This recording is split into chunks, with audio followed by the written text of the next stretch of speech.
जितने भक्तों के चरित्र लिखे हैं उन भक्तों की अगर मैं राजा कह दूं, मैं अगर उन भक्तों की अधिष्ठात्री कह दूं तो कोई कमी नहीं। रत्नावती जी कौन है? रत्नावती महाराज पृथ्वीराज जी की कुल वधू, आमेर के राजा पृथ्वीराज, उनकी बहू हैं, उनकी कुल वधू हैं। पृथ्वीराज जी भी पहले बहुत वामपंथी थे, बाद में ये भी वैष्णव हो गए। आप लोग वैष्णव का अर्थ क्या लगाते हो? वैष्णव का अर्थ क्या होता है? जो तिलक धारण करे, कंठी माला पहने, तुलसी आराधना करे, एकादशी व्रत करे, नाम जप करे, वो वैष्णव है। ये तो एक परिभाषा है ही। वैष्णव की दूसरी परिभाषा क्या है? सुनिए, जो पुण्य की कामना ना करे, जो देवताओं का यजन अपनी किसी स्वार्थ के लिए ना करे, जो हरि विमुख वस्तुओं को विष के भांति त्याग दे।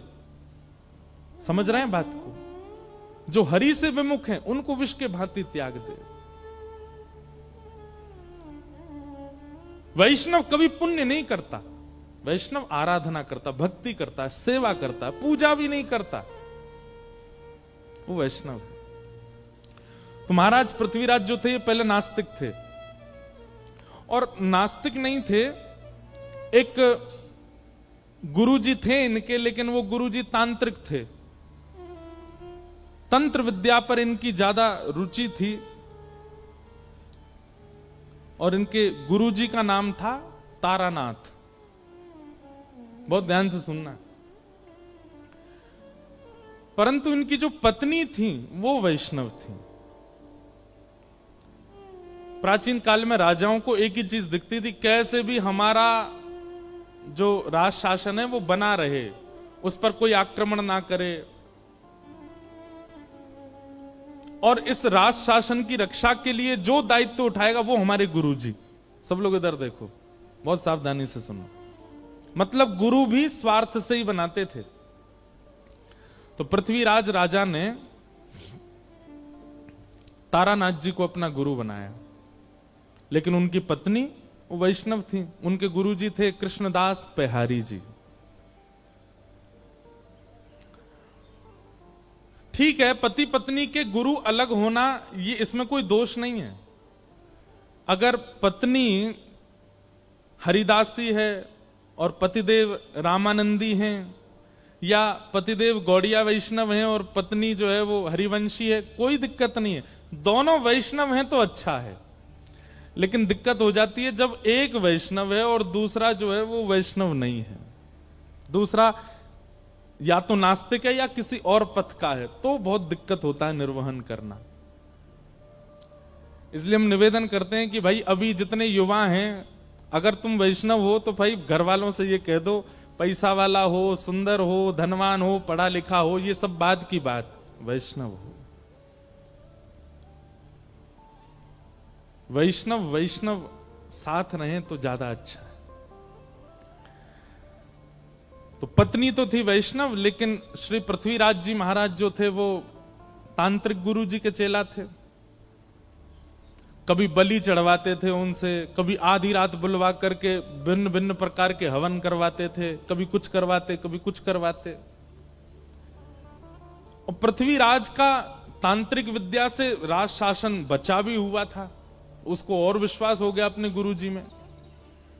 अपने गुरुजी से रोज कहते थे, गुरुजी आप मेरे घर कभी प्रसाद पाने आओ। तो तारानाथ कहते, तुम्हारी पत्नी जो है ना वो वैष्णव है, और वैष्णवों का हाथ का खाने से हमारी जो विद्या है वो नष्ट हो जाती है, इसलिए तुम्हारे घर का भोजन मैं नहीं करूंगा। पहले अपनी पत्नी से कहो मुझसे दीक्षा लेवे, मेरी चेली बने, तब मैं आऊंगा घर पे। अब तो घर में पहले कोई विवाद नहीं था, लेकिन अब विवाद होने लगा। क्यों? पृथ्वीराज जी आते और अपनी पत्नी से रोज लड़ते, तुम्हारी वजह से गुरुजी घर नहीं आ रहे हैं, तुम वैष्णव हो, तुम ठाकुर जी की सेवा करती हो, तुम्हारे गुरुजी कृष्णदास पेहारी जी, इसलिए गुरुजी नहीं आते, तुम्हारी वजह से हमारा घर जो है गुरु जी के चरणों से नहीं अंकित हो पाया।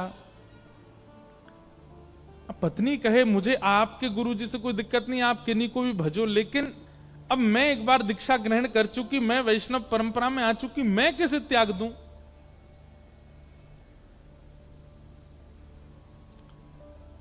गुरु जी तो घर आते ही नहीं थे। एक समय ऐसा आया कि पृथ्वीराज ने भी घर पर प्रसाद पाना बंद कर दिया। आश्रम जाते गुरु जी के पास ही भोजन करते।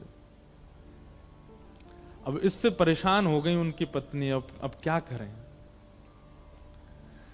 तब एक दिन कृष्णदास बिहारी जी के दर्शन करने के लिए पत्नी गई और उन्होंने जाके चरणों में निवेदन किया, गुरु जी मुझे कोई दिक्कत नहीं कि मेरे पति के गुरुदेव अलग, पर उनकी वजह से घर में ये सब होता है, वो मुझे जबरदस्ती कहते हैं इनसे दीक्षा लो, आप कुछ कृपा करो। कृष्णदास बिहारी जी ने केवल इतना पूछा, तुम्हारे पति के गुरुदेव वैष्णव हैं कि नहीं, ये बताओ। बोले नहीं वैष्णव तो नहीं, वो तो तंत्र विद्या करते हैं, नींबू टांग दो, मिर्ची यूं कर दो, यहां पे ये कर आओ, वहां पे पीछे दिया जलाओ, पीछे मुड़ के मत देखना, ऐसे ऐसे क्रिया करवाते हैं, ये वैष्णव का काम नहीं। और एक बात और बोले आपको, बुरा तो नहीं मानेंगे, आजकल हम सब लोगों का रुझान भी ऐसी जगह बहुत ज्यादा हो गया। कई लोग आते महाराज जी हम बहुत दुखी हैं, हमारे जीवन में बहुत कष्ट है, तो हम उनसे अगर सीधे कहते नाम जप किया करो, ये महाराज जी कुछ नहीं जानते, यूं कह रहे नाम जप करो। लेकिन उनको एक बात कह दो, सुनो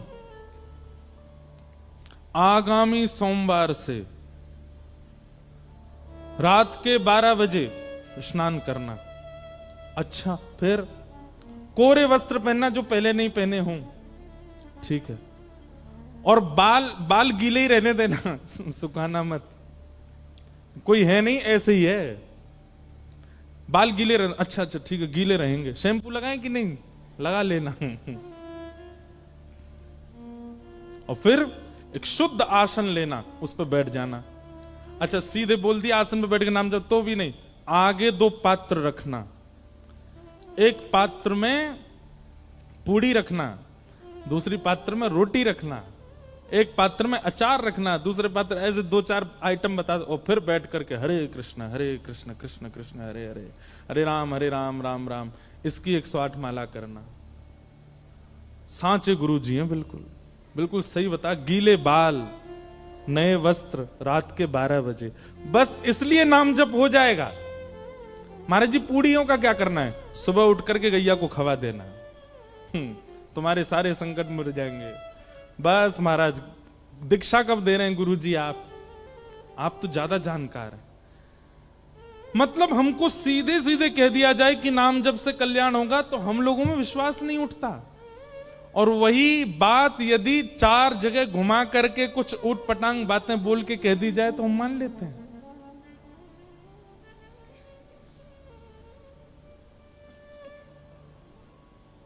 एक बार शिवरात्रि पर मैं गया दर्शन करने महादेव के, तो शंकर भगवान पे काली मिर्च चढ़ी हुई थी खूब सारी। मैंने कि ये क्या है? बोले कि वो कुछ चढ़ा गए, ऐसे ऐसे होता है ये करने। मैंने जय हो, आज शंकर जी बेचारे पजर गए होंगे। क्यों? वैष्णव इन सब में इतने उसके लिए नाम सबसे बड़ा है, उसके लिए सेवा सबसे बड़ी, उसके लिए कथा सबसे बड़ी। अपना कर्म करता रहेगा, गिरना उठना ये तो स्वाभाविक है, संसार में सबके साथ होगा। किसी एक क्रिया से आप कभी ना गिरो, ऐसा नहीं हो सकता। आज नहीं तो कल, कल नहीं। एक बात कह दें, तंत्र विद्या से हां जो कल होना है वो परसों पे टल जाएगा, लेकिन होगा जरूर, बच नहीं पाओगे उससे। इसलिए भैया जो आ रहा है आज ही भोग लो, काहे को उसको टालो इतना दूर। तो कृष्णदास बिहारी जी बोले तुम्हारे पतिदेव के गुरुजी वैष्णव नहीं है? बोले वैष्णव तो नहीं है, वो तो ये सब क्रियाकलाप करवाते हैं। बोले रुको हम देखते हैं उनको जाके। और यहां बिहारी जी अपना कमंडल लेकर के और पहुंच गए। आमेर से थोड़ी दूरी पर ही तारानाथ की आश्रम था। वो आश्रम के द्वार के बिल्कुल बाहर जाकर के कृष्णदास बिहारी जी बैठ गए, अपना चिमटा गाड़ दिया, धूना लगा करके वो बैठ के वहीं अपना भजन करने लगे। भीतर जाकर के किसी ने हल्ला किया, बोले बाहर द्वार पर एक महात्मा बैठ गया, आकर के हवन आदि कर रहा है। तो एक तारानाथ जी ने ऊपर से देखा, तो देख करके बोले इसको हटाने का प्रयास करो, इसको यहां से हटाओ, कहीं ऐसा तो नहीं है अपने भक्ति प्रभाव से हमारी तंत्र विद्याओं को नष्ट कर रहा हो। सब लोगों ने जाकर के प्रयास किया, लेकिन कृष्णदास बिहारी जी को कोई हटा नहीं पाया। तब तारानाथ ने सोचा इनको तो मैं हटाऊंगा। तो उसने क्या किया, अपनी तंत्र विद्या से शेर का रूप धारण किया, और शेर का रूप धारण, उसको लगा ये डर के मारे भाग जाएंगे। शेर बन करके जैसे ही आया कृष्णदास बिहारी जी के पास, दहाड़ने लगा सामने खड़ा होकर के। कृष्णदास बिहारी जी बोले, हो तो तुम गधे और बन के शेर आए हो। कमंडल से जल हाथ में लिया और भजन के प्रताप से उस पर डाल दिया। बोले जो तुम्हारा स्वभाव है तुम वैसे बन जाओ। और वो शेर से गधा ही बन गए, और गधा बन करके महाराज भागे भागे भागे दूर जाकर के कहीं गधा के झुंडन में खड़े हो गए। पृथ्वीराज राजा का नित्य का नियम था कि वो रोज अपने गुरुजी को प्रणाम करने जाते थे। आज जैसे ही गाजे बाजे दल बल के साथ में गुरुदेव को प्रणाम करने के लिए आए,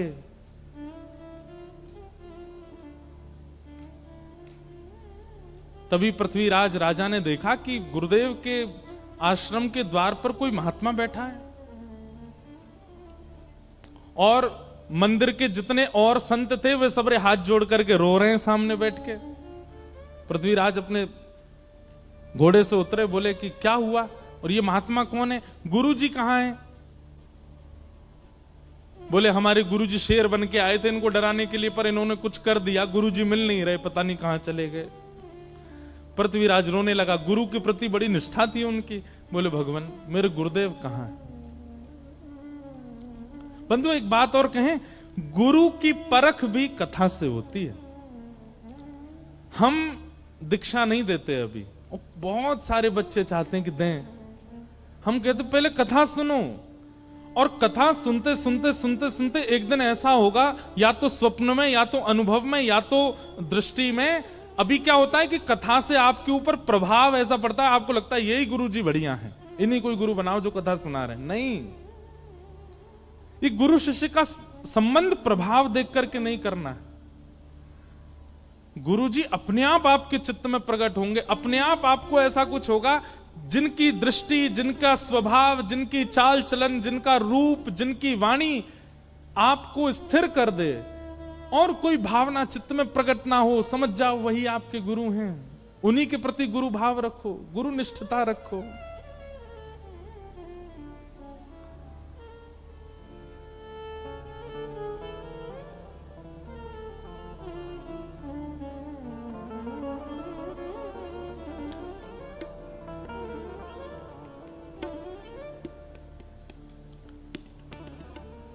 चरित्र, भगवत चरित्र और भक्त चरित्र, ये भी सामर्थ्य प्रदान करते हैं, दृष्टि प्रदान करते हैं, अनुभव प्रदान करते हैं, कौन गुरु कौन नहीं।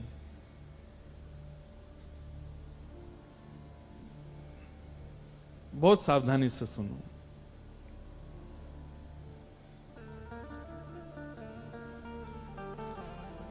तो पृथ्वीराज व्याकुल हो गए, और व्याकुल होकर के श्री कृष्णदास बिहारी जी से पूछने लगे कि महाराज मेरे गुरुजी कहां हैं, ये बताओ।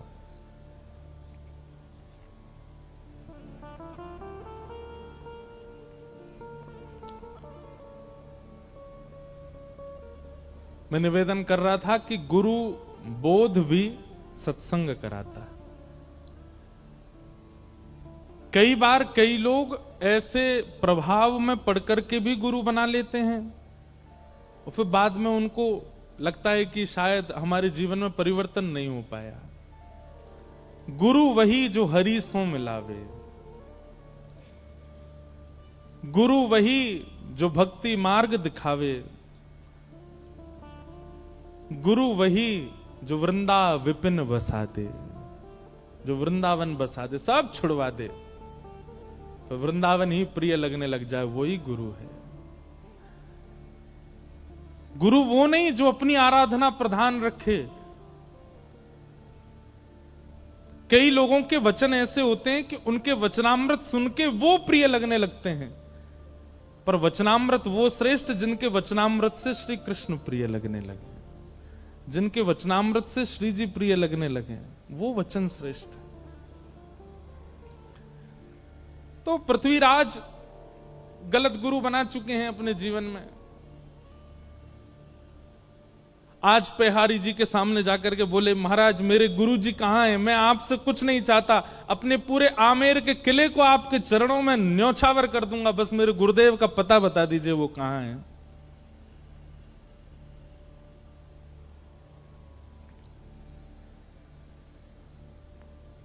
पेहरदास जी बोले,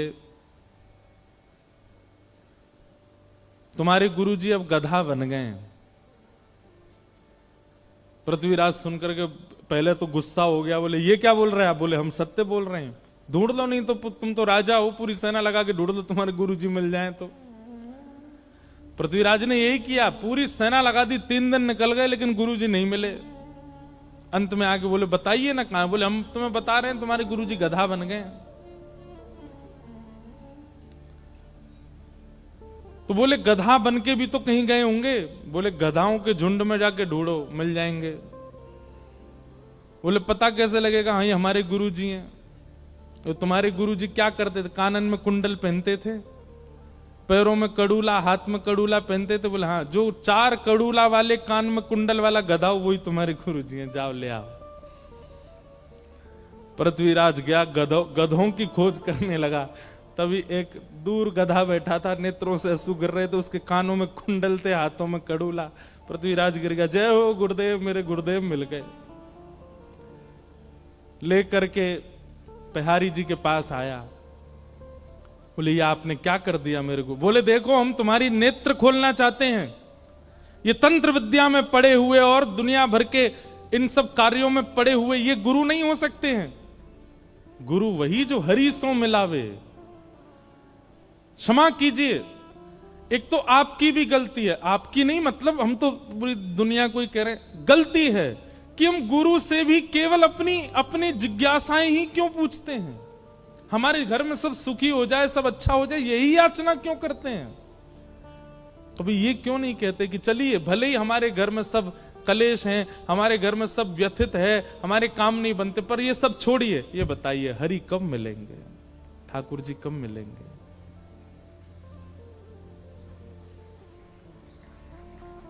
ये पूछिए।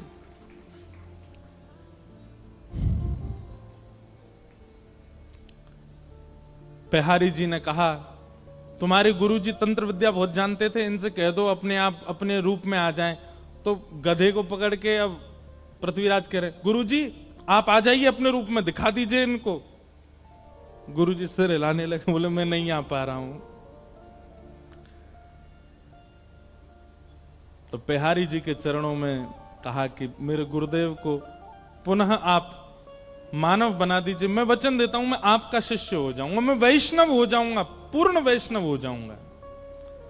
तब पेहारी जी ने कमंडल से जल लेकर के छिड़का और तारानाथ अपने पूर्व रूप में व्यवस्थित हो गए। पृथ्वीराज जी तो क्या दीक्षा लेंगे, तारानाथ ने पहले दीक्षा ली कृष्णदास पेहारी जी से, और अपने जीवन के सारे जो उनके तंत्र आदि थे सब छोड़ दिए और जीवन भर फिर वैष्णव भाव से हरे कृष्ण कृष्ण नाम महामंत्र में ही रहे।